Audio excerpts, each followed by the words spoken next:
Hi, everyone. Welcome to Less of Me Success Stories. I am your host, Natalie Shamp, and my co-host, Robyn Dobbins, will be running the chat tonight. Hi, Robyn. Hey, Natalie. Here at Less of Me Success Stories, we know what it's like to be helpless and hopeless. Your story is not over. You can rewrite it at any time. We provide a platform for people to share their stories and how they reclaim their lives using dietary intervention. That's right. So please do us a favor and share our live link on social media. It means a lot to us that you are here. We love seeing you join in on the chat.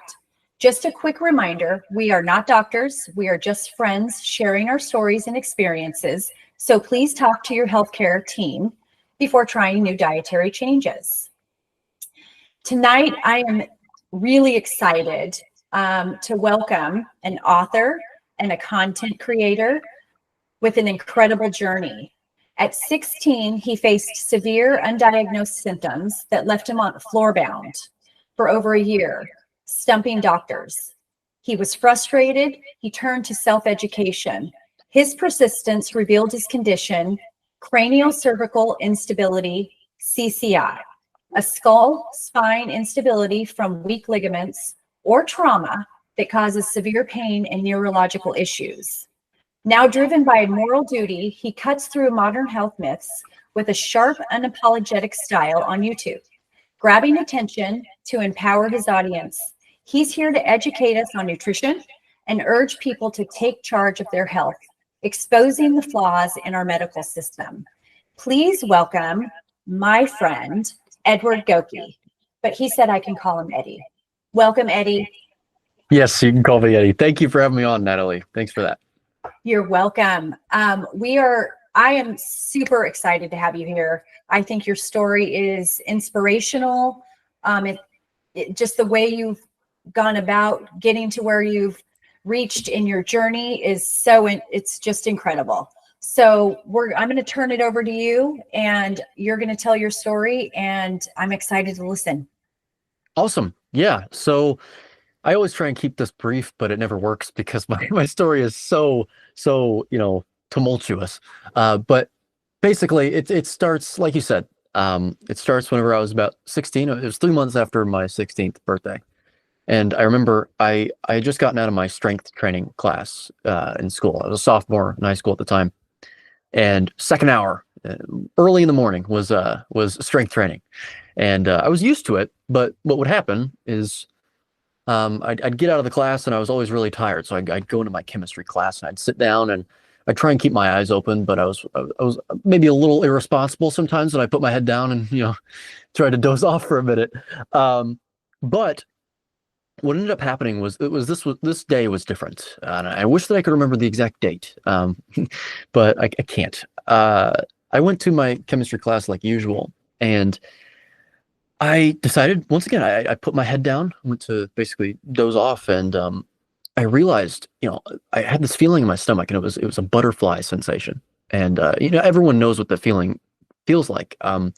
Where, if you're nervous about something, if you're anticipating a speech, even, you get the feeling in your stomach, you're really nervous. And I was starting to get that. And it was really weird. When you experience a feeling like that, there's supposed to be a reason, an identifiable reason. And the fact that there wasn't one, and it was something that was just physiologically happening, was really nerve-wracking. It was very scary. When you don't feel like you have control over your body, it's one of the most scary things that can happen to you. And so, given the fact that I was afraid, that made the feeling in my stomach worse. So it was just this feedback loop. It was a negative feedback loop where, the more it worried me, the more intense the feeling in my stomach was. And then it started to spiral. Since I was afraid in the first place, I became irrational, illogical. I looked around the room almost. I remember thinking in my head, like, is anyone else feeling this right now? Obviously they're not. It's my body. But I just, again, irrational thoughts happen whenever you're afraid enough, and it spiraled into what I now know was a panic attack. I had to leave the classroom. I didn't know what was going on. I went into the bathroom just because it was quiet. I went in there and I just went, what just happened? And I thought that I was sick. I didn't know what was going on, and I called my parents to pick me up, my mom and my stepdad. and they brought me to my dad's.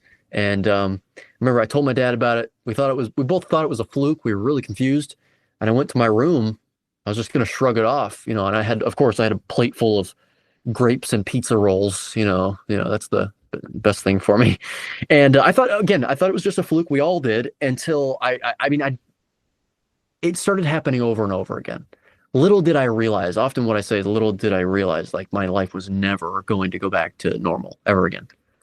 And it started to be the case that I was having this feeling in my stomach and these anxiety attacks from the time I stood up after getting out of bed for the morning. And it was just, then I started to think, well, do I have a heart problem? My heart's racing. I can't calm it down.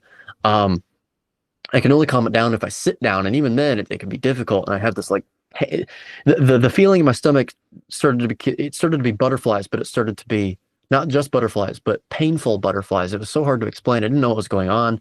I started missing days of school. And what ended up happening was we started trying to think, obviously, of what's going on.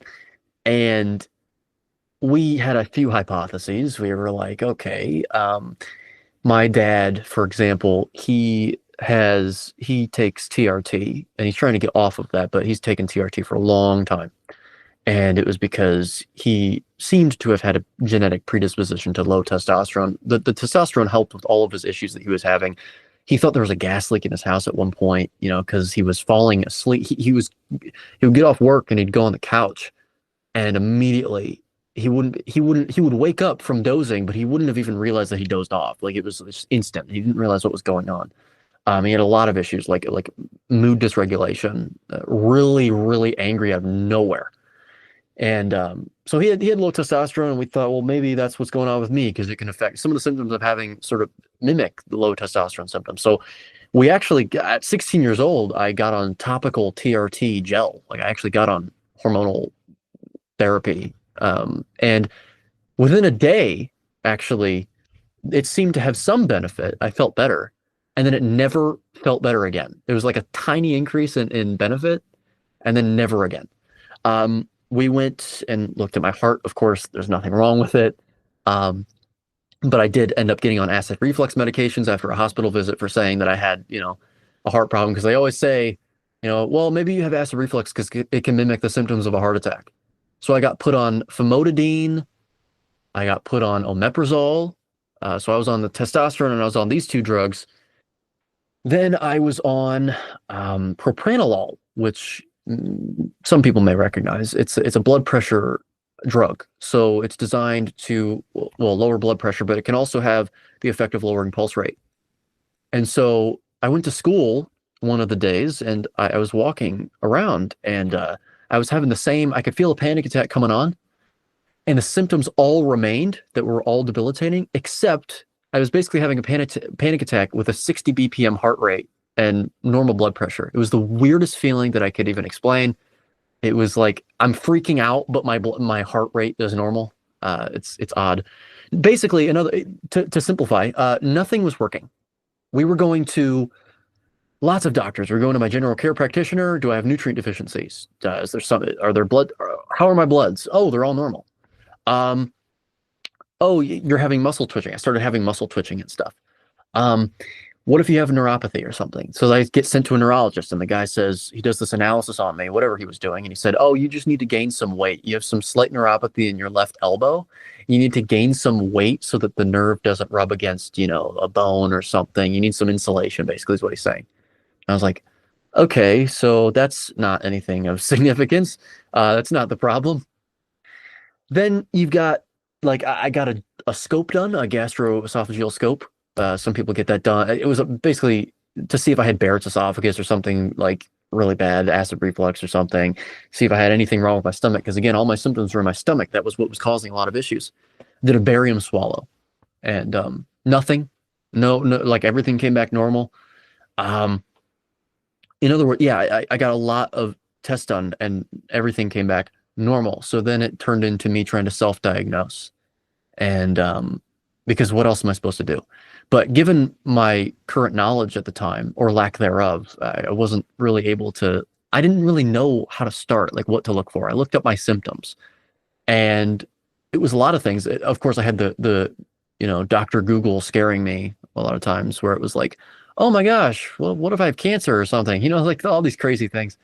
And at that point, it was steadily getting worse and worse. I was missing almost full weeks of school because one of the symptom of butterflies in my stomach, it spiraled into basically experiencing excruciating pain when experiencing any emotion. So whether it be happiness, whether it be sadness, whether it be a positive and negative emotion, or whether it be a slight emotion or a very intense one, it would basically force me to keel over my stomach, because you feel emotion in your stomach, right? Like that's where you feel it. It hurt so bad to feel it that I would have to keel over. I wasn't watching TV. I wasn't listening to music. I wasn't playing any games. I was basically in a dark room all the time, trying to actually control my emotions. When you think about things, it elicits emotions, and I had to control my thoughts because it was so debilitating. It was so excruciating. So eventually, though, the longer time went on, and we still couldn't find any issues with me, because this started in 2019, really. My mom and stepdad really started to get to, and look, we're on good terms now, so I just want to let people know that. But they really started to get fed up. Actually, they thought that everything was fine with me, and I just have anxiety, because all of my symptoms mimicked anxiety. I'm having actual panic attacks. It spiraled into depression, because who wouldn't be depressed if they can't do anything in their lives? While they watch all of their friends even progress in their lives and have fun and get to do whatever they want liberally. I was losing friends. I was losing community, especially considering I wasn't even able to go to school. So it was that, but I also couldn't go outside of my house to see them. If they saw me, that was intense. You anticipate your friends coming over. Anticipation was an emotion. And so I couldn't even experience that because it hurt so bad.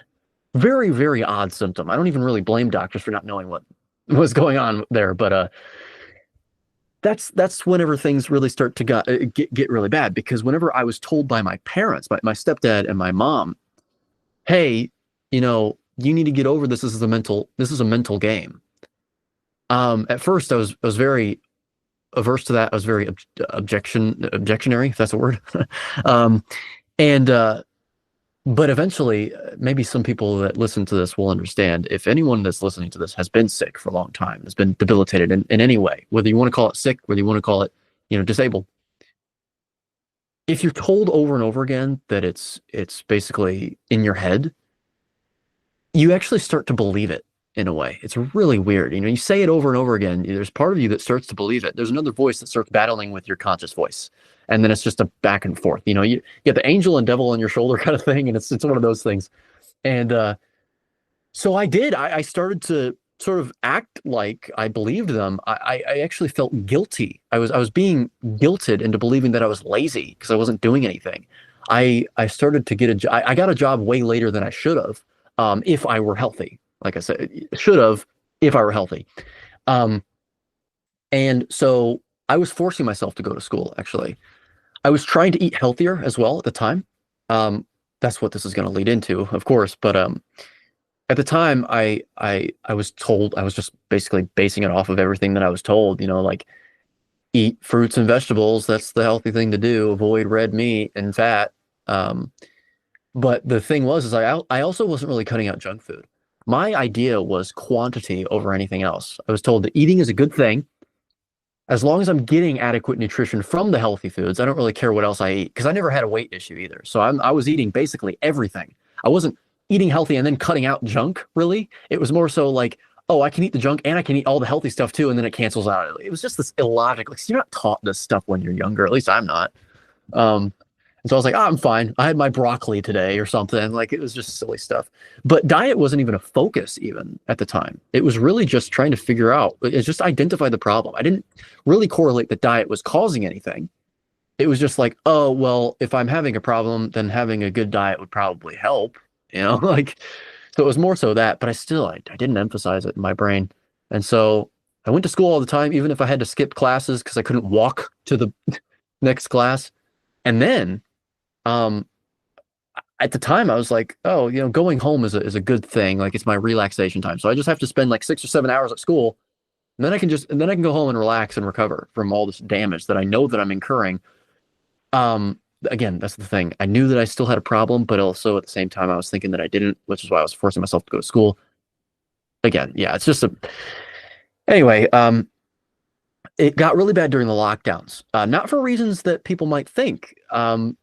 The reason it got bad during the lockdowns, I was actually happy, believe it or not, about the lockdowns, because I was like, I don't have to go to school anymore. And so I can lie in bed and not be in pain all the time. The problem, though, was that while everyone was losing their jobs, I hadn't gotten one before. And so it got to a point where my stepdad, he was working 80 hours a week during that time because he was a federal worker, prison guard. So he actually had an increase in work. And I think he was very impatient. And so he had a lack of forgiveness at the time. And I think that influenced his decision. But he said that basically, because I'm 17 at the time, he said, if I don't get a job, and it was April, or this is March of 2020. So it was like the lockdowns had freshly started. He said, if you don't get a lockdown, or if you don't get a job within the next month, we're going to take away every single thing that you have, your phone, your television access, or everything. I was basically being treated like a child, which felt very weird. I was like, I'm 17, but okay. I mean, I get it. I still live in your house. And it was a lot of pressure because now I've had this issue that's just been getting progressively worse and worse. I've said that I've got the pain in my stomach when I experience emotion. I've got muscle twitching all over. I've got like instances of brain fog where it feels like derealization, like I'm not there in the real world. It felt like a cognitive impairment. Then all my bones were cracking all over the place, and I thought it was normal because again, you have a change that's so slight, you don't realize the change. You're not actually realizing that something's changing. I hadn't identified that things were changing. I was just like, oh yeah, I've had this for the last 2 months. Yeah, but 2 months ago it was a lot less, but you've never realized that because So anyway, like everything was popping, everything was shifting, but I never realized what was going on. I didn't realize what was going on. So then on top of all that stress, I had to get a job while everyone was losing their job during a lockdown. Like, how easy is it to? So I'm like, okay. Well, fortunately, I applied to like the easiest one, which was like Walmart at the time, and I got a position immediately, which doesn't surprise me considering actually, in a way, people losing their jobs, if you apply, then depending on where you apply at, you have a higher chance. So I get that job, and that was, in a way, it was good. I maintained relationships with some of my friends from school. Actually, they were working there, so it was something that I started to look forward to. But I also dreaded every single day because I wasn't doing well. And I started to be more strict with the diet. I was taking raw. No, it was frozen. It was thawed frozen peas and broccoli and green beans with me. I was eating that straight. Plus Lara bars. I don't know if anyone knows what those are. You see them in the store. And then RX bars too. I would have two, like one of each, and then like vegetables, and I'd have like a wrap that had like, it was a whole wheat tortilla with some lunch meat turkey and some mustard and like sriracha and seasonings in it, microwave it or something. But I was like starving myself. I didn't even realize I had like nuts and fruit alongside it, but I was basically, sounds like vegan. I wasn't realizing that. But that's what I was eating, and I got like really skinny. So I was losing all my muscle while simultaneously working at Walmart. And it wasn't like I was a cashier. I was actually working in the warehouse. So there's actually a lot of physical labor involved. And a lot of people underestimate that. It's not super hard, but for me, given my circumstances, it was just physical labor all day that I was there. And I was making money. It felt good to make money, and it felt good to talk to friends, but it wasn't a good experience. And I think I ran myself into the dirt at that point because a year later, again, progressively getting worse, and that didn't help. A year later, I decided to get a new job that paid better, and it was Target. I went to work at Target actually the next year, and it was 2021, May of 2021. Yeah, I started, and it was a lot more leisurely of a job. It was a lot more lax. The problem, though, is I think the damage had already been done because, again, May of 2021, I started, but then in January of 2022, everything hit the fan for me. I woke up one morning, it was a Sunday, and I went downstairs. I was at my mom's this time, split custody things. I went downstairs, and I went to go to the bathroom. Actually, I walked past my mom and my little brother, and I went to walk towards the bathroom. And I remember I just looked over. I don't know why. I just looked over, and I lost my vision for about half a second. Went completely black. And half a second is a half a second too long. Like it's completely no vision, black. And it made my heart drop, like it was like a jump scare. And you can imagine, well, the jump scare made me hurt really badly because it made my stomach hurt, because it's like, so it was this whole like sick, spiral to where I went to the bathroom and I actually hit the floor after I closed the door behind me. I was like, ow, like that hurt. And I was freaking out because I was like, okay, I knew this was progressively getting worse, but I almost like tried to write it off, like just push it for like kicking the can down the road kind of thing. And then it would get to a point where I was like, it got to that point, and I called my dad to try and, my dad was one of the only people during this time that was believing everything that I was saying. So his house was like my safe place because I knew that I could be, trusted. And so I called him to pick me up after work. And I stayed in the bathroom for hours until he got there, actually. And then I went on leave for 2 weeks, and I thought, oh, I just need 2 weeks to recover, whatever that was, But that wasn't what happened. Apparently, the amount of physical activity that I was engaging in while I was working was the only thing keeping me up. Because 2 weeks, muscle mass just went down, I guess, even more. And I couldn't even think about going back to work. And so I kept having to extend the leave. And, at this point in the story, we might as well just take a pause here, because I already said that this was going to be a lot. And it's also hard to go in a linear fashion while covering everything. So now we're in January of 2022. So now let's back up just a little bit to September of 2021, before this all happened. There was a time I kept thinking more and more about diet, because I was like, I'm desperate at this point. And believe it or not, you think that people that are desperate, the easiest thing is to fix diet, but no, the easiest thing is to try and go to every doctor and have them hand you stuff. That actually is the easiest thing to do.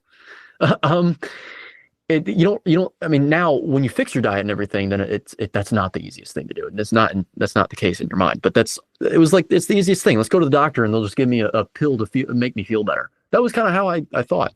But eventually I was like, well, they're not going to give me that magic pill because they can't find out what's going on with me. So the more and more I thought about it, I was like, well, what if diet really does have something of more significance than I thought to do with what I'm going through? So one night I started thinking about that for days. And one night, with that thought in the back of my head, I went downstairs and I was bored. And I just went to the pantry and got a bunch of snacks to eat. That's actually what I would do. I know that a lot of people, every time I talk about it, I almost feel like guilty saying that, because there's a lot of people that can't get away with that. They have one meal like that and it's like, oh, they feel horrible, but they also, they gain like 10 pounds or something, and it turns into a binge eating thing. But I never had that problem. I'm 5'11" right now, and I was about 5'10" then, and I was 140 pounds. So I was skinny, and I could get away with eating anything. And so that's what I did. I went downstairs and I was just like, oh, I'm bored. Before I go to bed, let me eat this stuff that's in the fridge or in the pantry. And it was a bunch of grain-based stuff. That was the common denominator. It was grain-based, seed oil, sugar, all that stuff was in there. I think I even had some like Life cereal or something. It was just like out of the bag or something like that. That's the quality of stuff I was having. And I had all that food in about 5 minutes. And I was like, how do I feel right now? And immediately all of my muscle twitching all over my body started acting up. It looked like if people make bread and they see it all bubbling up and everything. It's actually what it felt like on my body. It was like, what is going on? All this twitching. And I was like, whoa, maybe I'm onto something. It was actually something, it was relieving to have some sort of, hint, at least some direction. I remember being like ecstatic, and I went upstairs. I ran upstairs to the loft of my mom's house, and I looked up, actually laughing at the search that I was putting in, because I was like, oh, this is silly. This is silly. I looked up, are grains bad for you? Because I was like, what's the common denominator? I was like, grains. Although even looking back, I'm like, there's carbs and seed oils in there too. But no, I looked up grains. I was like, what are grains bad for you? And believe it or not, there was a site that came up. It was an article. It was by CrossFit Impulse, and it said, why grains are killing you. And I went, whoa, what is the first search result? Like I was expecting something. That's something that you expect to see on like the 5th page of Google, like in the conspiracy realm or something. You dig deep enough. And I was like, whoa, okay. So I read it and I learned about these things called lectins and phytates. And I went, oh. And of course, given my lack of knowledge at the time and also my desperation to find any answers, I immediately fixated on lectins, thinking that was the issue going on. Like if I cut out lectins, I'd be good. If I cut out grains, actually, I would fix my issues. I was like, this is riveting information. This is like revolutionary. And I started cutting out grains that day, actually, or the next day. And I was so excited about the information. I told my mom about it. I was like, look at this. I'm sending you an article right now. Read it. And she read the title and she was like, okay. She didn't really believe that much of it. But I was like, come on. So later in the line, I'm cutting it out and I actually felt better. But it was barely a dent in what I was going through. I was like, okay. So, well, what else has lectins in it? You know, I was like, what else? Actually, no, that's not what happened. I started thinking, I was like, okay, so what else is related to like grains or something? Like our grain. I started looking into like paleo. It was like a paleo diet. And I started that, but it wasn't great. In fact, I remember making these paleo pancakes or something. You know, I didn't know the damage of sugar at the time, so I'm putting the maple syrup on there and all that. And I remember my stepdad's dad, so my step grandfather, he tells me, he's like, so what are those? I said, oh, they're paleo pancakes. He goes, why don't you make regular pancakes? I said, so I was trying to explain it to him. And he goes, talk about grains. And he goes, oh, well, we've been eating grains for thousands of years. And I was like, I'm not going to get into this. Like, especially at the time, again, any emotion causes pain. You get, like, I keep trying to, I'm instilling that because then it's like, you got to think having an argument with someone that's tense. And I couldn't do any tension. So I was like, I can't argue my point. So I was like, it was almost like emasculating. I don't know how to explain it. I was like, I can't even stand up for myself. I felt like that a lot. But I was confident enough. I was like, you know what? Let's keep doing it. But then I was like, okay, I feel a little better, but I don't feel good enough.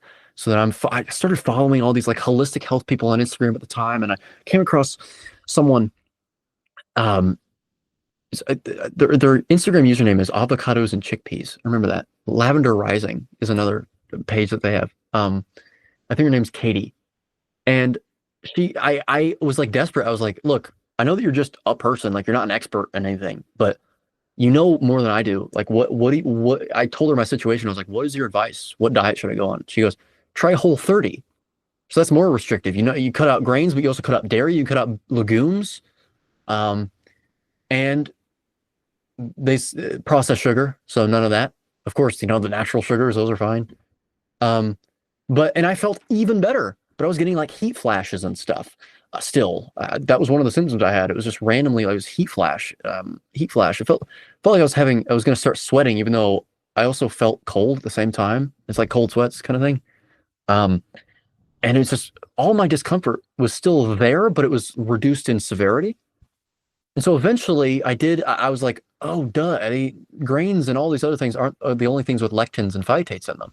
So then I look up lectins online, well, what things have lectins, and that got me.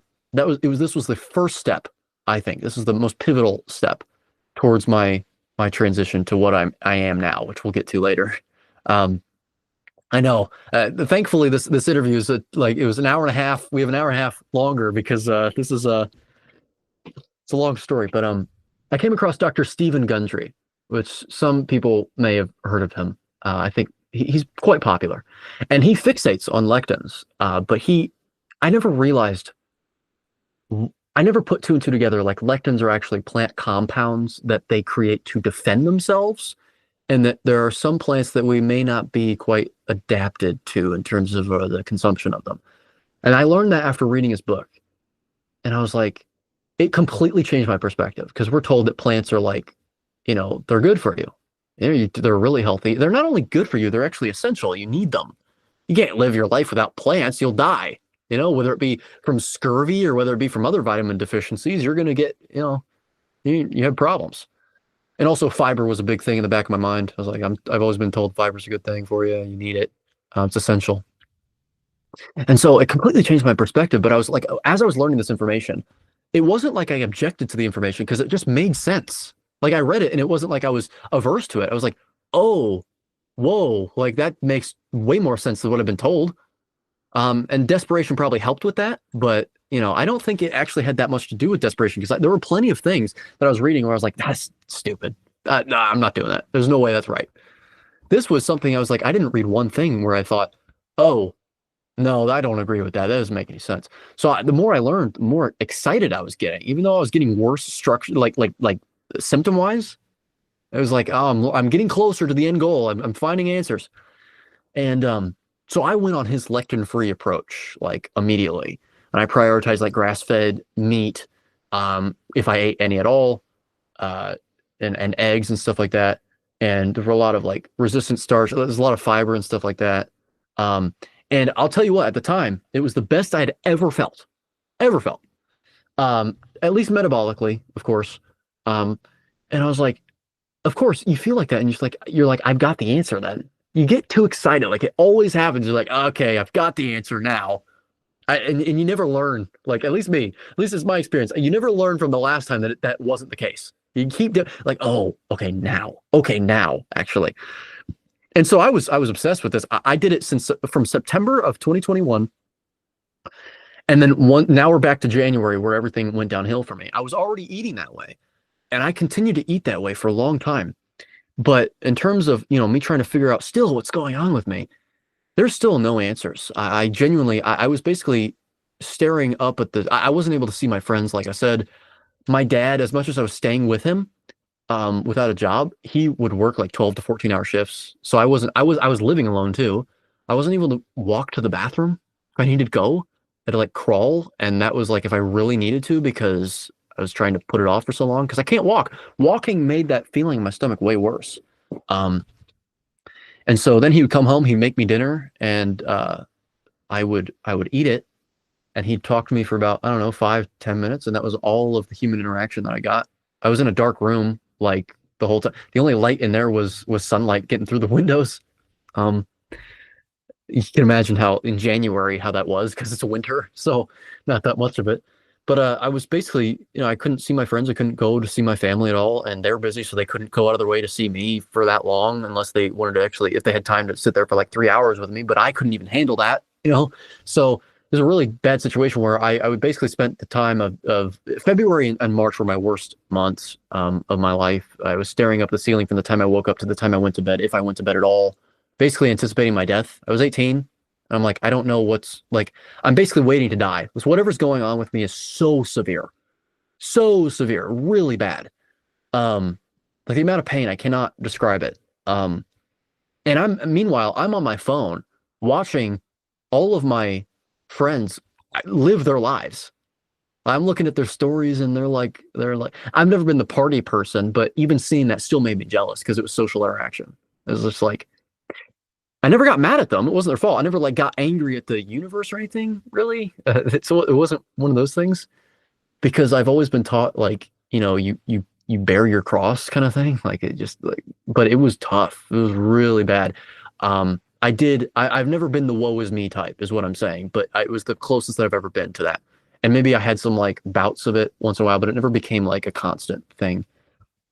Which I think is what saved me because eventually, and there's a lot of moments that I'm actually skipping over because there's it just adds. I know that I've gotten my point across, sort of thing. I can get into the specifics, but like one time I stayed up for 40 hours straight because when I tried to go to sleep, your breathing slows down and it gets more relaxed. But the more I relaxed, as soon as I'd get into that phase between being awake and being asleep, my diaphragm would spasm and I'd gasp for air. It was like I couldn't breathe. And it happened for, 40 hours straight. I actually went to the hospital and I remember telling them what was going on, like what I think is going on with me. I think it's a structural issue at this point, because I don't know what's going on. And I remember the ER doctor, the midnight ER doctor looked at me after I said everything. They put like some IV fluids in me and stuff. And he sits down and he goes, I want you to listen to me. Everything that you have heard has been voodoo science and is absolutely nonsensical. You should be like, oh man. Now thinking about it, even now, it's like infuriating because I'm like, he said, you're dehydrated. That's all it is. Yeah, like, yeah. So 40 hours of no sleep, not able to breathe, and it's because I'm, malnourished. So they shoot me up with Ativan, basically, which is a benzodiazepine. And I've had it before, and it actually got me to be a lot less anxious because it's drugging me. I was like, it was like way more calm. I was like, wow, this is great. And of course, though, it makes it like really hard to walk because they actually let me out of the hospital, of course, because they didn't think there's anything going on. And even though I was up for 41 hours at that point, it took me a minute to actually get to sleep, even after being shot up with Ativan, because the same thing was happening. I was gasping for air for the first about 20 minutes. So I don't know what would have happened if I hadn't gone to sleep. That's a torture method is being like, not being able to, keeping people from going to sleep. That is like, it was like I was being tortured.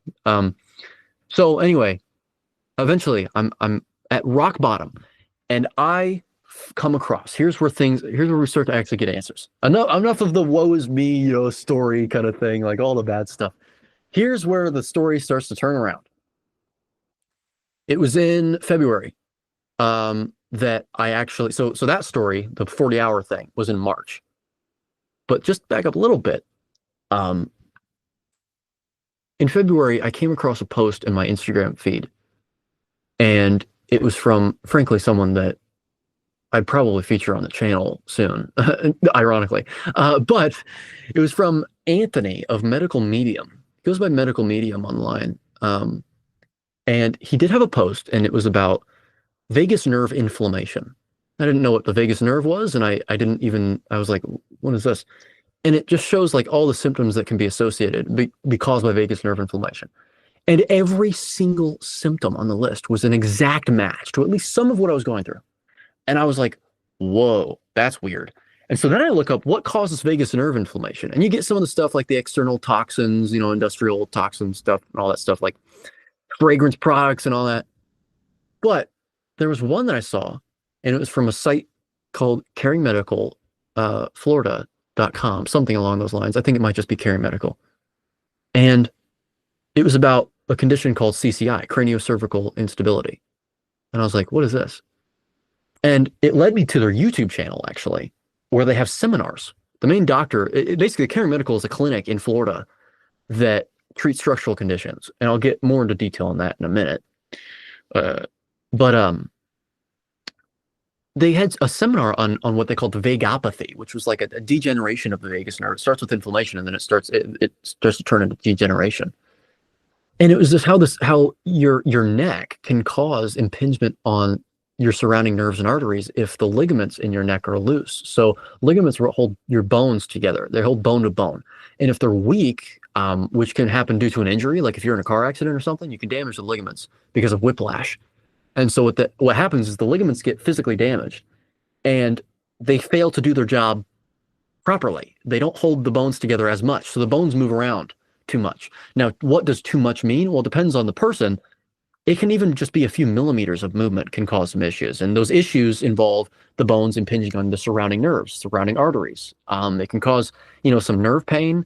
And then it can also lead to things like, lack of blood flow to the brain, lack of blood flow from the brain, if it's impinging on your jugular veins, your internal jugular veins.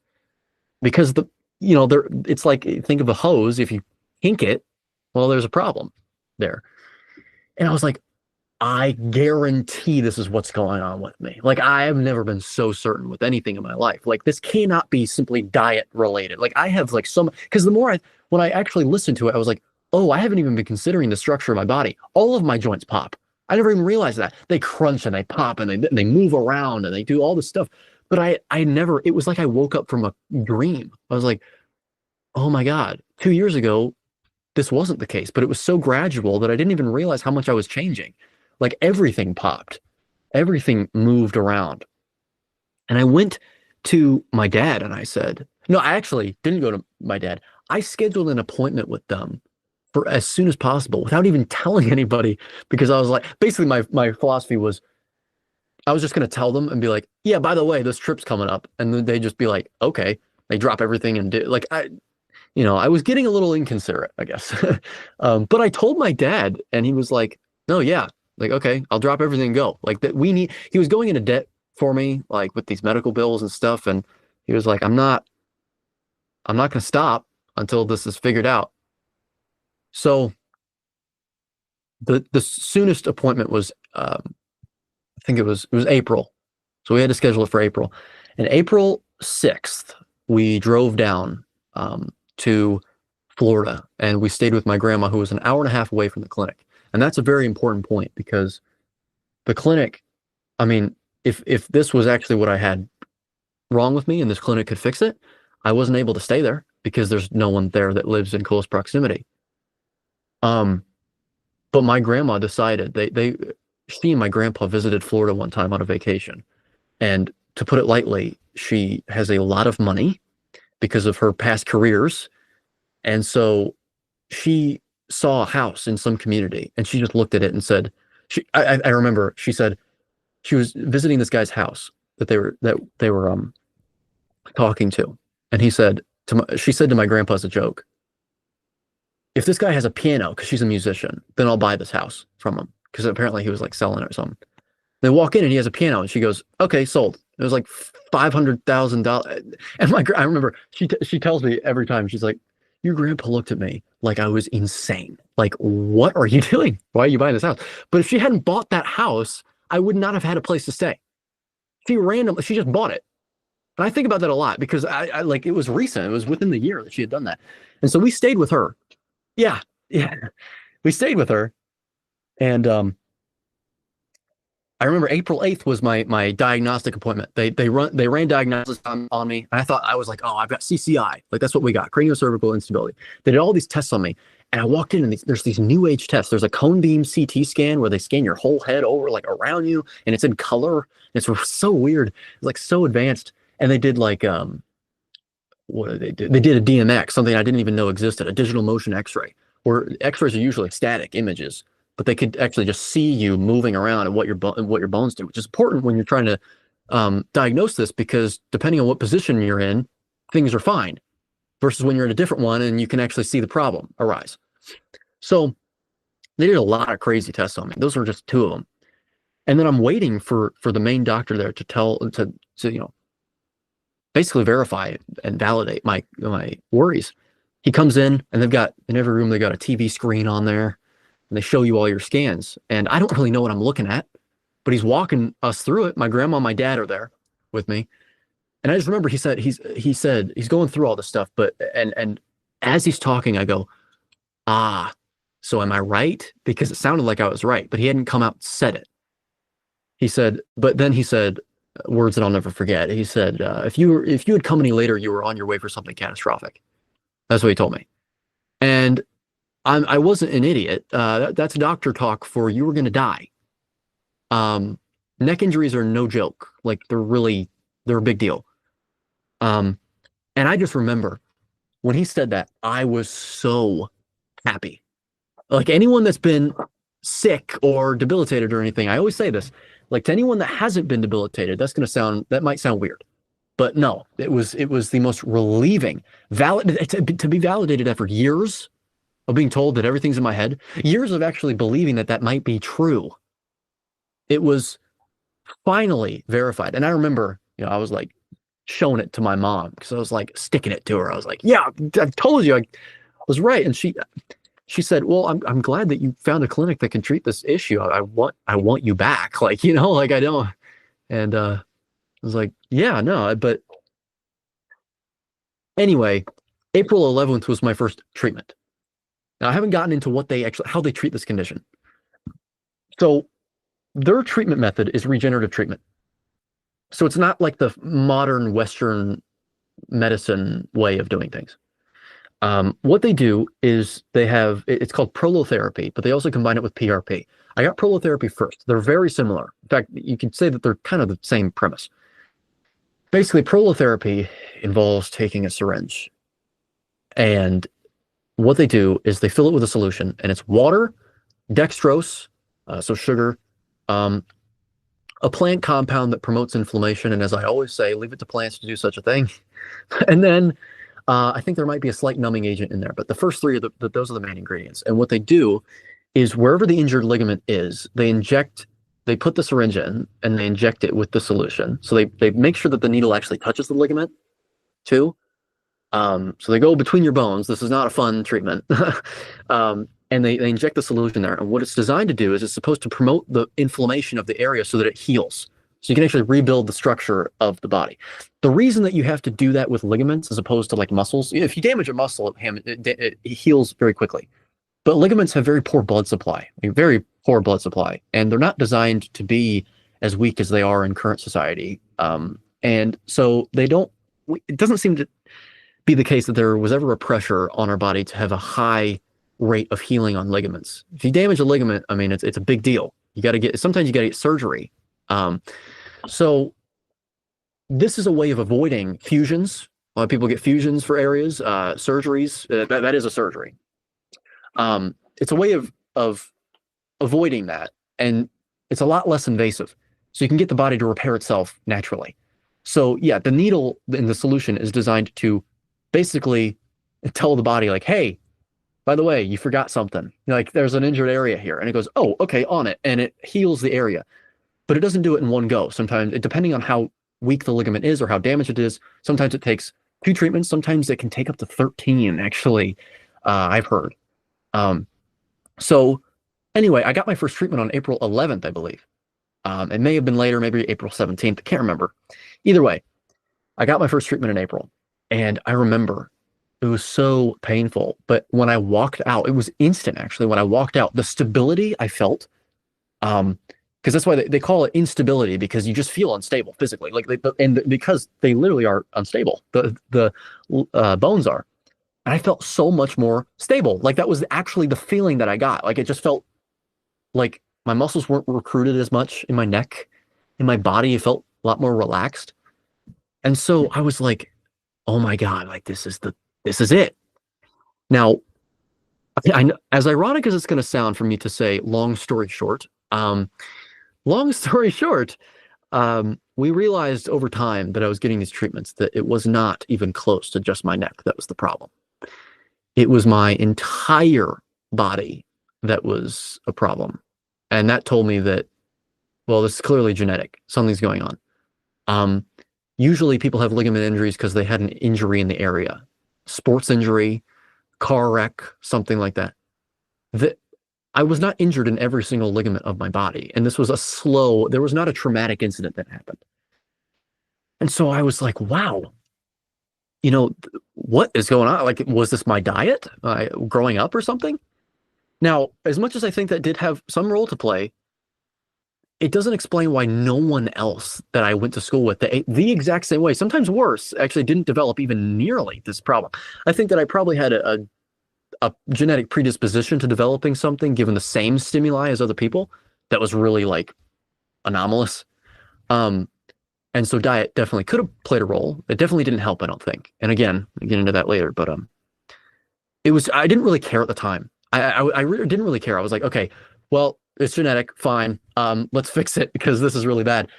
But to explain the anomaly of the pain when experiencing emotion, we finally found out what was causing that. It was my ribs being so unstable and moving around so much that what was happening was every time when you feel an emotion, your diaphragm spasms. You actually get a muscle to move. It's your diaphragm moving around. It triggers, different, your sympathetic nervous system. It causes your heart rate to rise, whether you're excited, happy, it doesn't matter, or afraid. You get movements, even if they're slight movements in your diaphragm. But what's supposed to happen is a muscle is supposed to move, and it's not supposed to pull on the ribs that it's attached to. But mine were so unstable that what was happening was every single time I was experiencing emotion and my diaphragm was moving, my ribs would be pulled with it. And so it was just every single time, just spasming. And your sympathetic nervous system is right in your thoracic cavity. It's why you feel all of your emotions there. And so the nerves, when the ribs were being pulled, it was impinging on the nerves. And so every single time, the nerve pain was what I was feeling, but also that would elicit my sympathetic response. So my blood pressure would go up, my heart rate would go up, and oftentimes it would not go back down to baseline because it was constantly happening. As I'm moving around, walking around, my ribs are moving. So I could never get, like, at one point, whenever I was going to school still, I think I had like 130 BPM heart rate, and it wouldn't go down from there. Because I could usually track it by thinking of a song BPM. Like, I would, like, how, you know, and it was about 130 BPM. And I just remember I was like, that's not good. That's not sustainable either. That cannot be good for your vascular system. And so that was what was going on. So I immediately, when I realized that, I got a late start on it because since my whole body was in pain, I couldn't narrow it down to, I wish that I had figured out that my ribs were a problem as much as they were. It was only until actually 2023, I think, that it became a serious, like we actually seriously started taking that into consideration. No, it was November of 2022. So I'd been getting treatment for a while, but I was thinking like, oh man, I feel like I wasted my time a little bit because I could have been targeting the real root issue. But either way, while I was down there, let's get back to actual diet here, because that did change. I said, my story is so dense. While I was getting treatments, the treatments were not fun emotionally. I had to stay there for months on end with my grandmother, and as much as, you know, I obviously care about her, family is different than having friends. You know, you have family and then you have friends, and it's hard to, I mean, we're from different generations. We don't live in the same state. It's not like we're strangers. We grew up enough together, but it's like, it's one thing to have family. It's another thing to have like genuine friends that you can relate to about current issues more, that you really grew up with every day. You spent like all your time with them. To have a community, like a sense of community. I didn't have that feeling there, because even if I wanted to make friends there, I couldn't even go outside most of the time. I tried to optimize, you know, to prioritize sunlight exposure and stuff like that. But I have heat sensitivity too, so I could only stay out there for 5 minutes because of my symptoms. So it was just a big deal. But while I was there, I've always been taught since I was younger. It was just like, to a fault, I believe that I was inculcated with a high work ethic, like a really hard work ethic. It was like, you work. Like, laziness is not a virtue, okay? It's not innocent. It's not something that you should ever strive to be. It's actually, you should be ashamed of being lazy if you're lazy. Like, I was taught that. And so, it was especially by my dad. Like, he has a very strong work ethic. The guy won't even call into work when he's really sick. Like, even though he probably should, but, you know, like, it's just the way our brains think, I guess. And so what that did, though, was there's a negative element to it, but it's like a double-edged sword.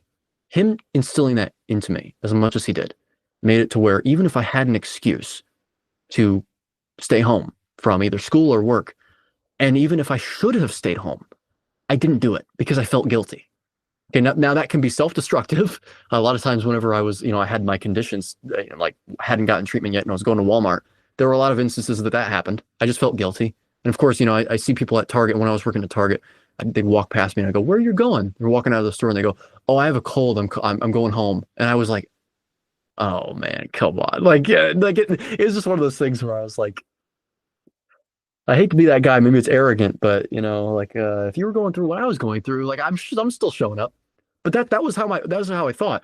So while I was in those positions, I refused to I refused to like play video games or something. I didn't feel right. It felt like I felt lazy. I was like, why don't I prioritize this time? Like, why don't I do something productive? And so I kept looking into, you know, diet stuff, just learning all this stuff and trying to tell people about it. And over the course of the few months, I was still on a Gundry diet approach, you know, lectin-free. But I was on Instagram a lot trying to learn stuff. You know, it was like micro learning about the diet stuff. And I came across someone by the name of Dave Asprey, which many people may have heard of before. He calls himself the father of biohacking, which may or may not be true. He calls himself it nevertheless. And he basically at the time believed in everything that Dr. Gundry said, except he thought that prioritizing animal protein was prioritizing more animal protein was best. Dr. Gundry, for people that don't know, believes that animal protein ages you. He has a video that it's very egregious, actually. He has a video where he says, and I remember watching it at the time when it was freshly uploaded. around 10 to 20 grams of protein per day is what you should be consuming, no matter who you are. And it was like, wow, 10 to 20 grams. But I believed it because I was looking at all this other stuff and I was like, well, this makes sense. So it must be true. Yeah, no. So when I saw that Dave said that, I was still averse to it. But what I said is, I said, well, I am not a member of the general population that Dr. Gundry is catering towards because I'm undergoing structural development. It's like I'm going through a second developmental phase. So I guarantee that having some more protein would help me. The net benefit would outweigh the net, loss if there is one. So I started prioritizing more grass-fed ground beef, draining the fat, of course, because that's bad for you, right? Eating lots of eggs, like 4 eggs a day, 4 pastured eggs a day, and a pound of ground beef a day, along with all the other stuff that I was eating. So I thought I was doing myself a favor. And I stuck to that because I didn't really have any problems with it. I didn't see exactly the best benefit, but I was like, it's not doing me any harm. And I think that it could be, if anything, doing me better. And then I was coming across more of Paul Saladino on Instagram. And I knew of him for a while, actually, at the time. But I followed him because I liked to laugh at his content because I was like, this guy's killing himself, basically. Like he's running himself into the ground with this diet. Like I thought it was the worst diet you can go on. First of all, I was like, look at all that fruit. Like natural sugar is still sugar. Dr. Gundry does make he emphasizes that. He understands that. And I was like, that is a ton of sugar. But also I was under the impression that red meat was also something to limit. So I was like, your diet's like, if you took all the things that you shouldn't eat and you added them all into one diet, that's what you're eating, man. So I kept watching his videos though. I was like, I was amused by them. But eventually I watched him enough where sometimes I would catch on to arguments and I went, well, actually, that makes sense. And then I'd kind of put it in the back of my head. I was like, okay, whatever. But that happened more and more. And I was like, what if he's right? And then he and Dr. Gundry had a debate together too. And I was like, oh, wow, let's listen. And Paul just made sense. And it also made me respect him more because I was like, well, he's talking to he's actually talking to the opposition. And I was like, you know what? Maybe I'll try it. And it was June of 2022, I think, maybe. And I tried it for about a month and it was the worst I felt on any diet. I have to be honest. I got a breakout on my forehead in acne that was really bad. I hadn't had that before, but also it was the only time that after I ate any of the meals, I would have my blood pressure go up like really high afterwards, and I'd start sweating, and I'd have my face would get red, and I felt really inflamed. Like it was really bad. I gained 8 pounds. Sometimes I would just stand on the scale just for fun, because again, I never really had any reason to, but I was just curious. And I recognized that I actually gained 8 pounds over the course of the diet. And I was like, what? That's weird. I always have maintained the same weight. So, but I was at this position where I was like, this isn't seeming to work for me, but I don't really have any other options. Like, I don't know what's going on. If I think that it feels right to do this, if it makes sense to me, I'm going to do it. And one day I came across someone on my YouTube feed that had, I don't know, about 32,000 subscribers or so. Very small channel compared to the ones that I was watching. And it was a video, the thumbnail was, it was actually a critique of Paul Saladino. And at this point, I'm a Paul Saladino fan. So I'm like, oh, okay, well, should I skip this because it doesn't align with my ideology, or should I actually click on it? And I clicked it. And it was from Bart Kay, Professor Bart Kay, who I didn't realize was a professor at the time. And if anyone's familiar with Bart's content, I laugh with Bart now because I actually talk to him directly. So you can kind of see where the story's going if I talk to him often. But I hated him. I thought he was the most pretentious figure in the space. I was like, who is this guy? Like, he's very abrasive. He's very callous in nature. He's very impatient in his videos. Basically, though, it was almost like offensive because I went on he gets on these videos, at least at the time. He doesn't upload as much frequently anymore. But he has like a robe on, like he just woke up, and he has a coffee mug in his hand, and he basically gets in front of the camera and he goes, all right, we're going to critique this guy on the interwebs. Who's Wrong on the Interwebs is a series. And he just plays the video, and it's completely uncut. And he just goes through and he pauses and after what they say, and it's all these like health experts in the field. So Paul Saladino was one. He has other people that he critiques, and Thomas DeLauer was one of them. And I was like, what is going on? But despite how, frankly, like offended I was, because I was like, I didn't know if he was a vegan. Like, I didn't know what his dietary position was. But I also thought he seemed like this random guy that just like came up, like, how do you know what you're talking about? But the more I was watching the video, the more I saw details. Like at the bottom, there's this ticker, and it shows that he's like professor in exercise physiology, cardiovascular pathophysiology, nutritionist. And I went, is that a joke? Like, that's quite a lot of qualifications. And so I watched, and then I look at the channel name, and it's Professor Bart Kay. And I went, wait, was he a professor in academia? And I realized he's a professor emeritus in academia that left academia and has been doing this on YouTube. And so I watched the whole video, and it just, whatever he was talking about, it was the Randall cycle situation, which is a phenomenon for another day. And it just made sense to me. The more I watched it, he talked about you dump sugar down your neck, Paul. That's what you're doing. Like, it's not good. You're telling everyone that that's okay. And it was the one thing that I was worried about on Paul's diet. I was like, this doesn't feel right. Eating this much fruit and think, oh, it's natural though, because it's fruit and it grows and it has less plant toxins and all this stuff because the plant wants you to eat the fruit. Like, you can see how much progress I was making in my understanding, but it wasn't fully there yet. And that was the one thing I was like, this just doesn't feel right, but I'm going to do it because I don't have any more answers. And that from Bart was the one thing I was like, okay, so I'm not crazy for thinking that this is crazy. And so actually I watched another video of his, and I sent them to my dad because at the time, anything that I learned, my dad also simultaneously learned. And so I sent it to him, and I was like, check this guy out and tell me what you think. Like, I think that he's like got it. Like, I think we found, like, this is the one thing that we were really worried about, and it just makes it. He was like, oh yeah, no, he makes a lot more sense. I like him. Because my dad was also like, what? There's something about Paul that I don't really trust that much. And so I was like, okay. So 2 weeks later, I think I actually cut out the fruit, and I kept a sweet potato in my diet for about another week or two with some walnuts or something that I was also, still picking at. And then I went like straight carnivore. I lost the 8 pounds that I had gained, which I think was water weight, if anything, because inflammation can cause you to retain a lot of water. Also, higher insulin can do the same thing. And I just felt a lot better. I felt less inflamed. But the thing was, I didn't feel as less inflamed as a lot of other people will, because my treatments were active. They were literally inflammatory. That was the whole point. So I did have systemic inflammation still. That's why my story is very hard to attribute to just carnivore alone on a technical, objective basis. I do believe I have an opinion about it. I think it helped tremendously, and it still continues to, and I know it now.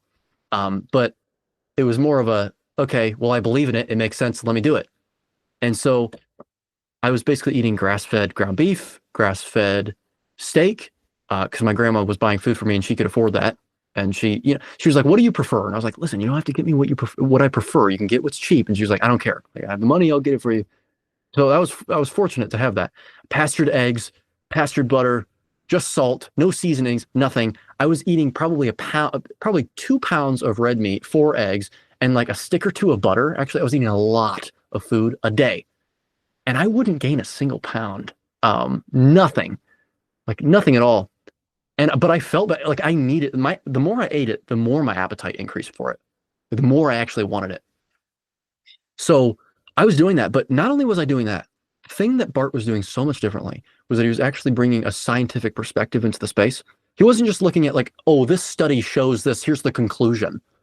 It was sophisticated, like hard science, stuff I hadn't even heard of before, like biochemistry stuff, like actually how the body works, comparative anatomy, chemical anthropology and stuff. And my brain, ever since I was little, was always scientifically minded, mathematically minded.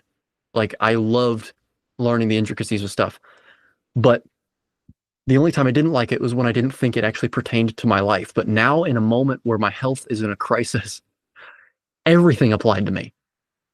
Cellular biology, you tell my 16-year-old self that that's like my biggest interest, he would have laughed and been like, yeah, right. But now Bart starts talking about it, and I go, oh, so it has relevance to diet.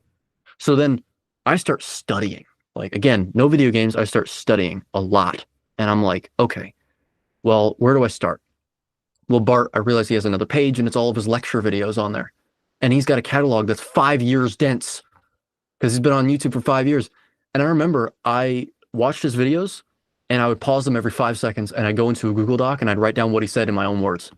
And I'd go in, and I'd play it again. And I do the same thing for all these lessons. And I started writing papers, actual papers. So first it was like bullet points, but then given how orderly my brain is now, I think something snapped in my head whenever my health went down the drain. Like my brain just works differently. It was a lot more ordered now. Like I couldn't have a dirty room anymore. I couldn't have any clutter. Like any small problem I had to fix. But that translated to everything. So a Google Doc of bullet points wasn't enough. I had to actually type a paper out, like with paragraphs, with indentation, with proper formatting, with a title on top. And then afterwards, I was like, okay, I'm basically writing a research paper, but a research paper isn't a research paper if it doesn't have citations. So then I actually I got citations for every single thing. I put the superscripts on the sentences.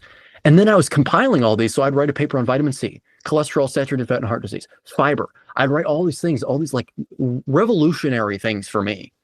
And I put them in a Google Drive folder, and I sent them to all my friends and family members. And I was like, guys, you need to read these. How many people actually did it? Probably none of them. My dad, maybe. But I was like, I would fall asleep with Bart's videos on autoplay. I'd wake up and be like he was like who I listened to. It was the content that I listened to. And I got all of this compiled while over the course of months and months and months and months. And eventually, I start going home more frequently because I'm getting more treatments and I'm feeling better.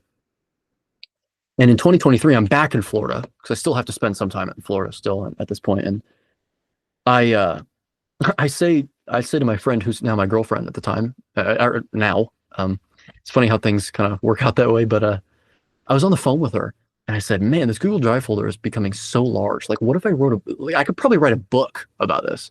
And we both start laughing. And I went, oh, wait, I probably could. One of the things this condition made me realize is anything is possible. Because, I mean, once you face death, it's like, once you realize that death is a reality, you realize that all these other things that are seemingly unattainable are realities as well. That's kind of what happened in my head. So I wouldn't have ever thought that I could write a book. I would have been told, like, I would have thought in my brain, like, oh, that's silly. That's a silly idea. I'm not going to write a book. But how do these people write books? Well, they think that they can write a book and then they do it. Like it's so obvious once you realize it, but it's like at the time at 16, I wouldn't have thought this. So I was like, oh, I can do it. That's attainable. Like I got treatment for a condition that was seemingly unattainable. So here we go. And that night I actually wrote the prologue to my book that's out.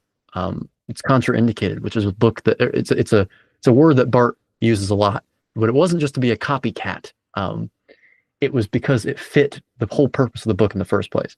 But the prologue I wrote that night, and I showed it to Bella, is her name. That's also funny, Edward and Bella, for anyone that gets the reference. I actually sent her a picture, and I showed her that I was writing the prologue. I said, prologue finished. She goes, oh my God, you're actually writing a book. And I was like, yeah, well, now that I've started, I can't stop until it's done. Most of the book was already written, though. That was the whole point. I was like, most of the book's already written. Like I've written all of it. So it actually took 14 days straight, 16 hours a day, nonstop. I wrote the rest of it. I basically, a lot of it was tying up loose ends. A lot of it was tying each section into the other. A lot of it was forming the outline in the first place. Cause I mean, you can't be disorganized with the book. And I was like, okay, this is great. Like I can write this book for myself. It was a way of me organizing my thoughts and basically, taking a step back afterwards and being able to look at this objectively and say, does this entire philosophy, does this entire story, so to speak, make sense? Like, is my position justified and is it supported by scientific evidence, basically? And I think it is. Like, I absolutely think it is. But I told my dad about it, and he said, okay, I'll try my best to actually work with a publishing company, try and get it published. Like, in your name, though, so I want it self-published. Of course, we both wanted that. And I thought that's all we were going to do. So I thought that's all I was going to do. It's like, I've written a book, fine. I can market it, and then I rest my case so I can relax a little bit because I've got my opinions out there. But one day I was listening to Bart, one of Bart's videos. I was watching him, and my grandma comes out and she goes, "Who are you watching?" And I said, "Oh, Grandma, you're not gonna like him. That's I don't think that you're gonna like him that much." And she goes, "No, no, no, put him on the TV." I went, "Okay, I'm warning you, you might not like the abrasive approach." She loved it. She thought he was very funny because I thought I thought I was the only one that actually thought he was funny. He was refreshing, but it was very funny, his approach to the things. And I was like, "Oh, it's relieving. Okay, I can play these videos in front of you." So we watched them, we binged them together almost, like, you know. And one day, a few months later, we're watching more, and she says to me, she goes, "You know, Eddie, you could do what he does." And I said, "No, that's ridiculous. No, I can't do that. I know that I wrote a book about all this stuff, and I know that I talk about it. Like I've basically been looking at this stuff for years, at least to some extent. But I can't. Like, I'll leave it to the people. See, I have a problem with, first of all, imposter syndrome, but also being a perfectionist. If I'm not perfect at something, then I feel like I can't actually engage in the activity until I get perfect at it. And that was exactly what it was here. I was like, I don't think I have sufficient amounts of knowledge. But my grandma was like, "No, you do, you do." So later that night, I called my dad and I said, "Okay, get a load of this. Listen to what she said. Isn't that crazy?"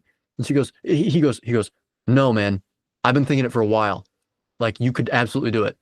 And it was kind of silent on the phone for a minute because I was like, "Oh, okay."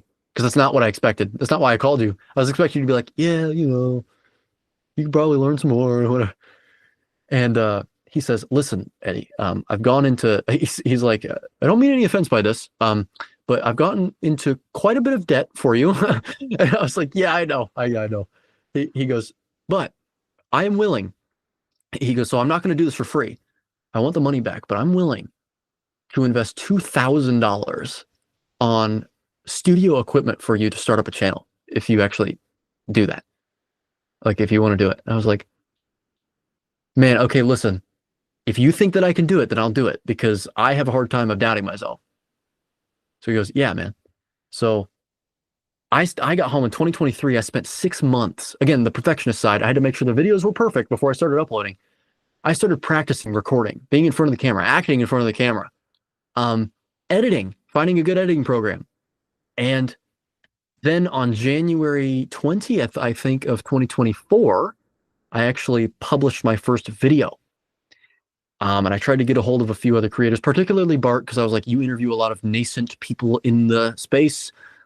So let's see if you can, I reached out to him one time before, a year prior, about a question, and he actually responded, which was crazy because I was like, the thing about people being online all the time now is if you see them on screen, your brain almost treats them like a celebrity, no matter how great the following is or how small.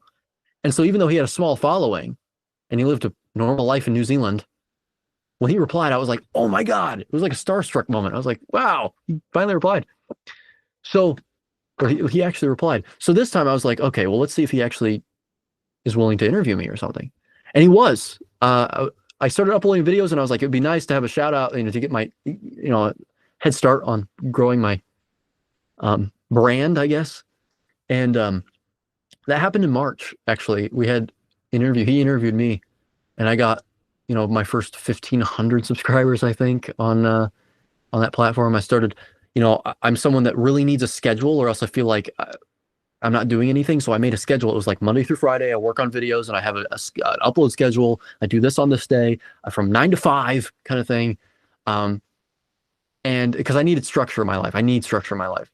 And so I was dedicated to it. I was like, if I don't have a job, the fact that I didn't have a job made me feel so lazy all the time.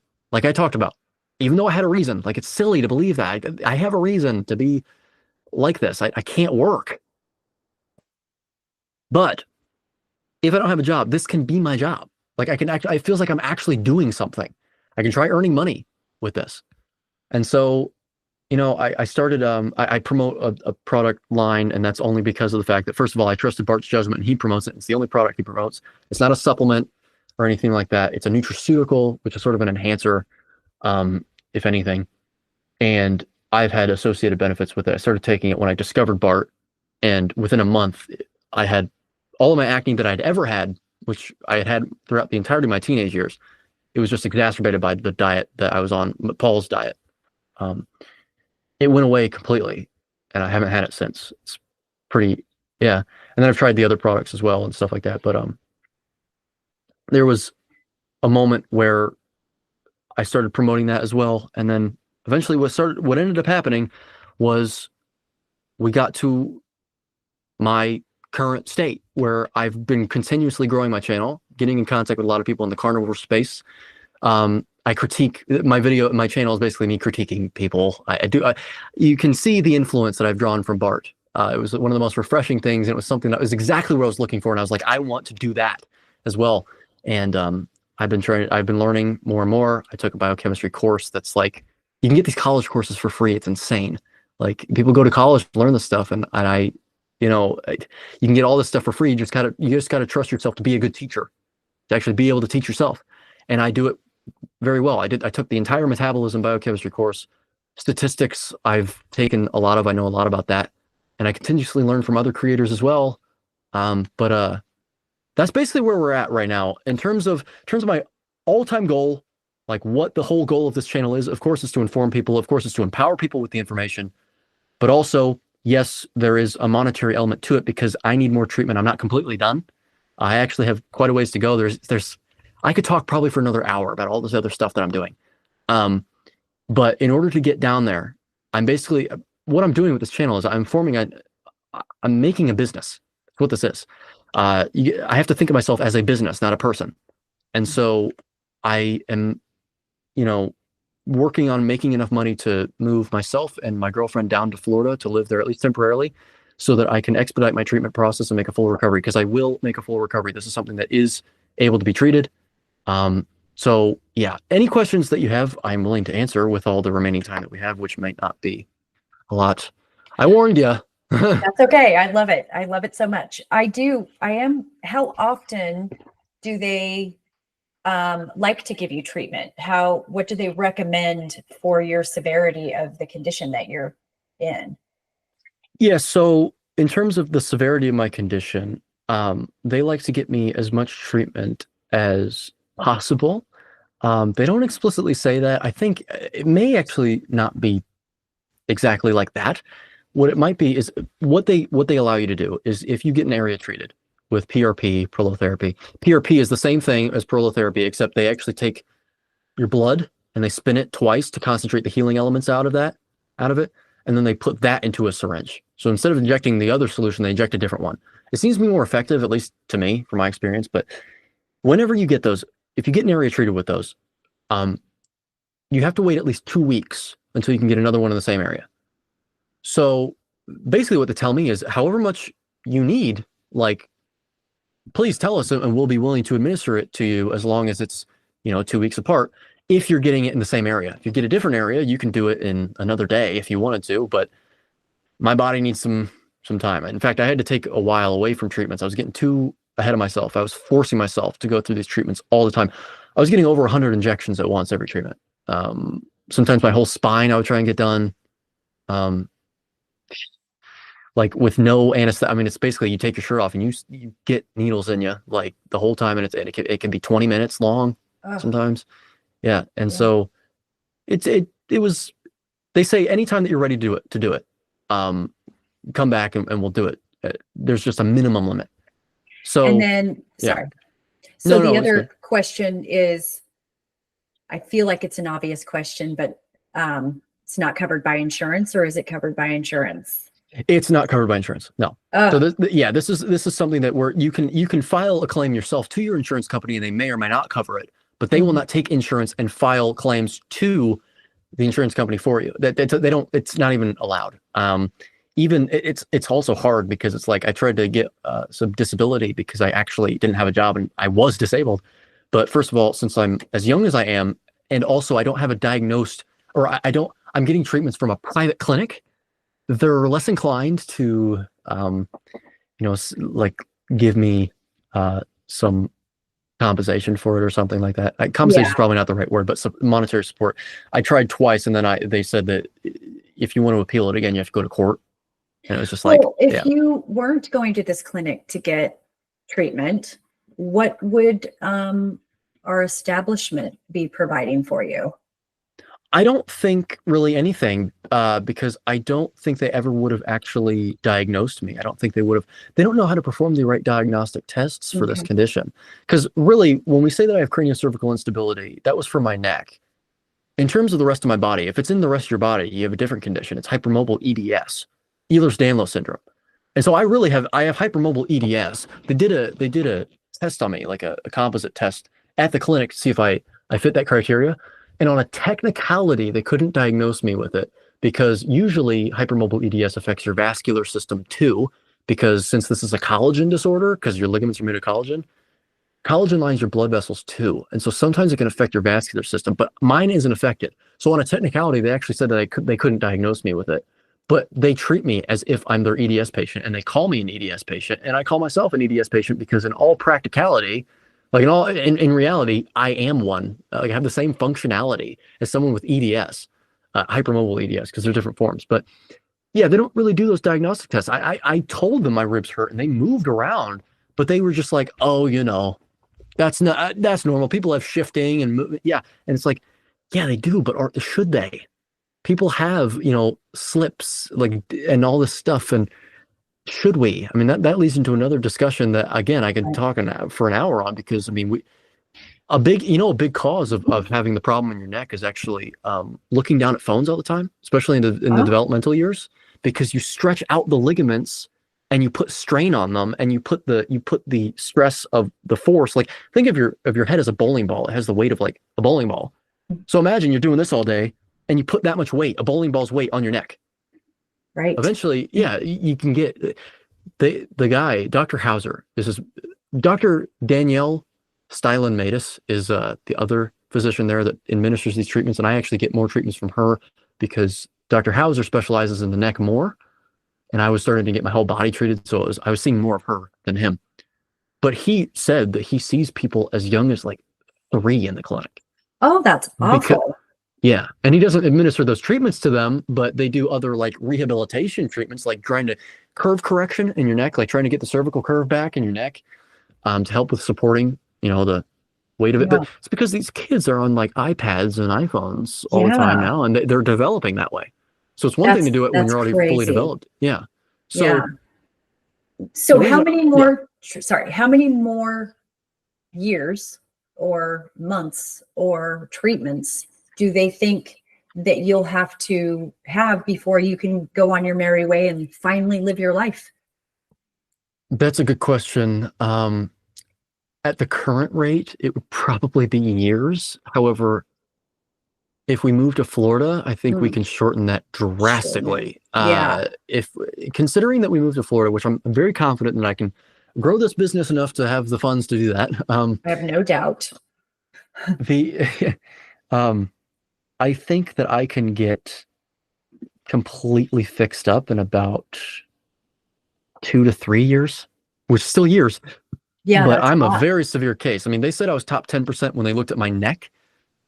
I'm probably top 1% now that they've seen my whole body. Like they didn't realize it was my whole body, Yeah. So anyway, what I do want to, I know we're going to wrap this up, but I do want to ask you real quick, what do you think of Dr. Gundry now? Dr. Gundry, unfortunately, I think I have a sweet spot for him still.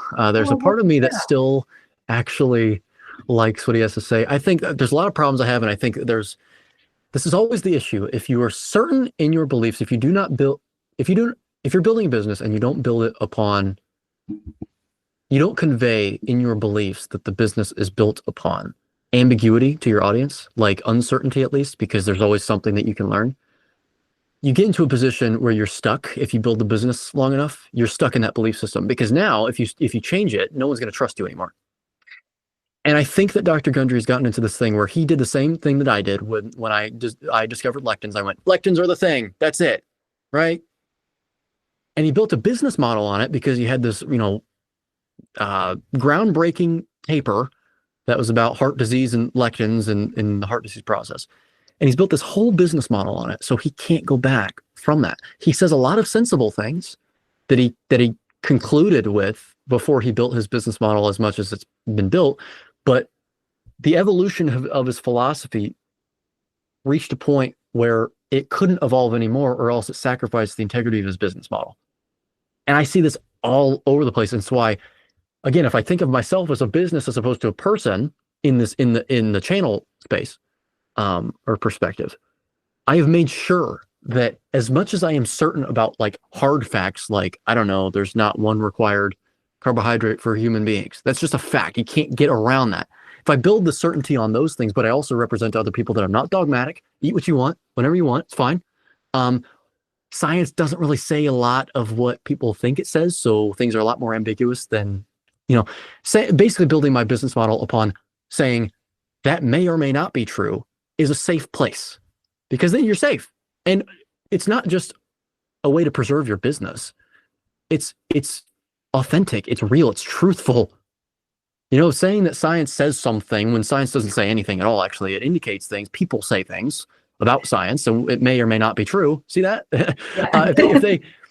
If they just represented the ambiguity of the science instead of thinking that it was certain about things, that the science doesn't change. Like, it's like, not only would you be benefiting other people, like put that argument aside, you'd be benefiting yourself if you did that.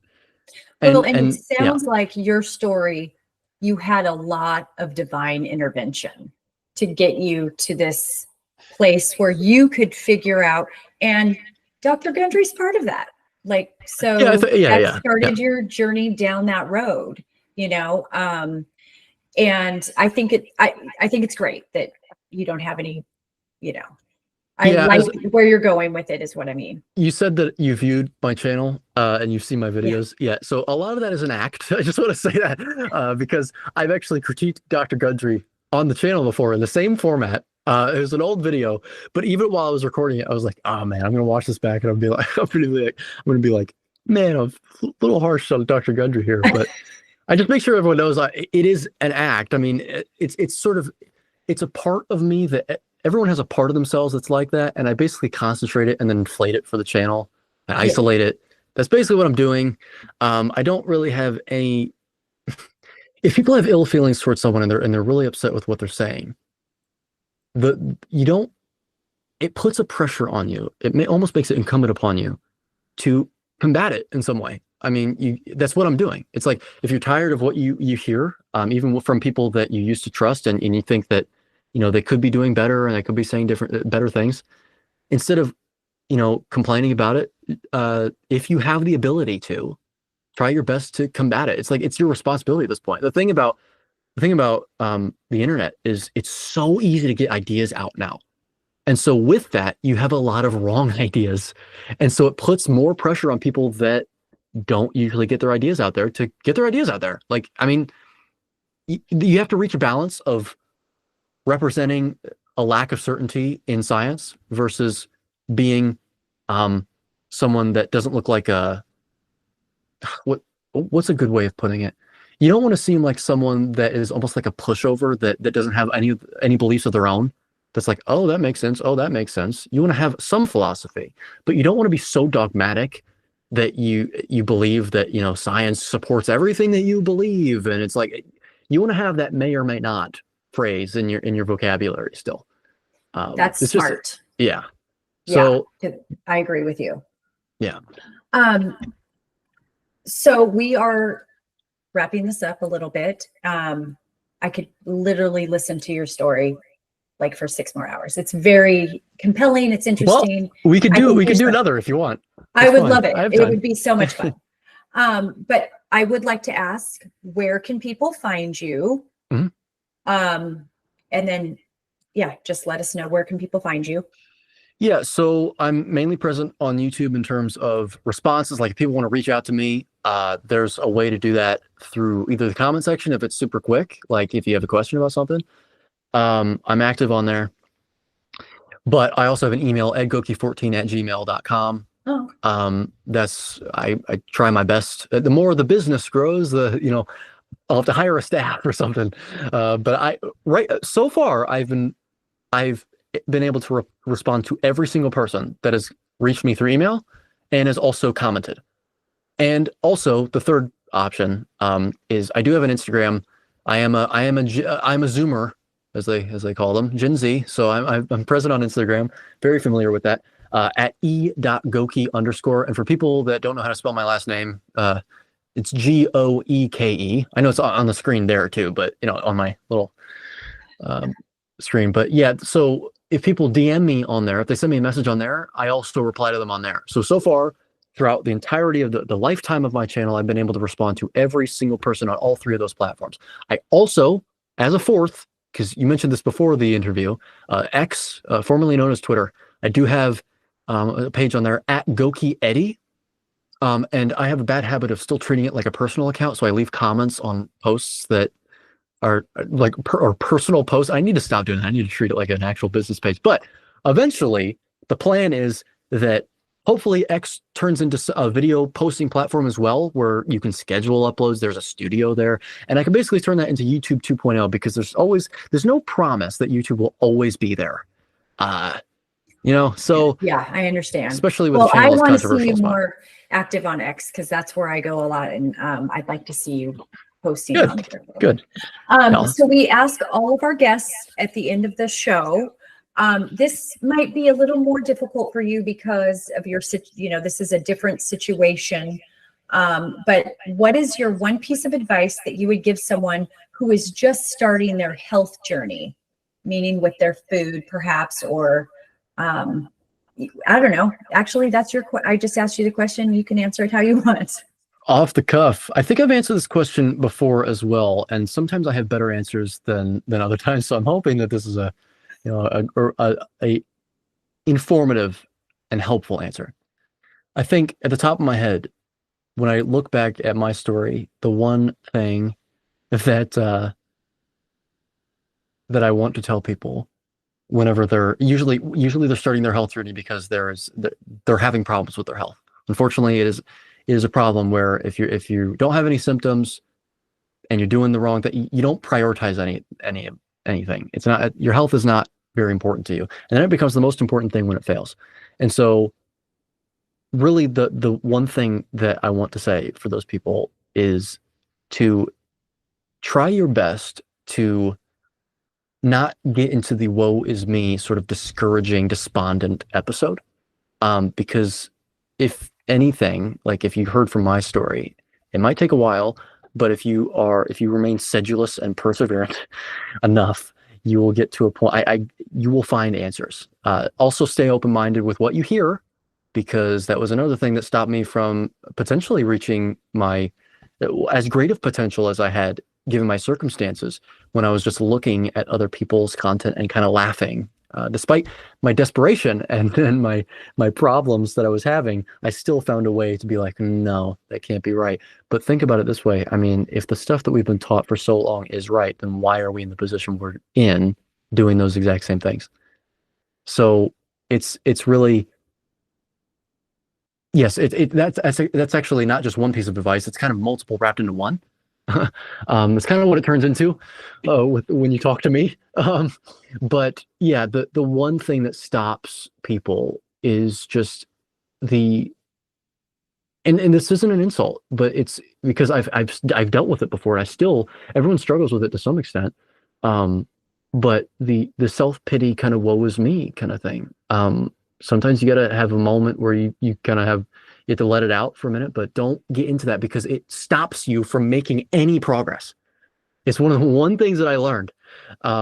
It's just, you gotta imagine yourself like the astral projection on yourself, and you're looking at yourself like you're a different person, and you saw yourself acting like that.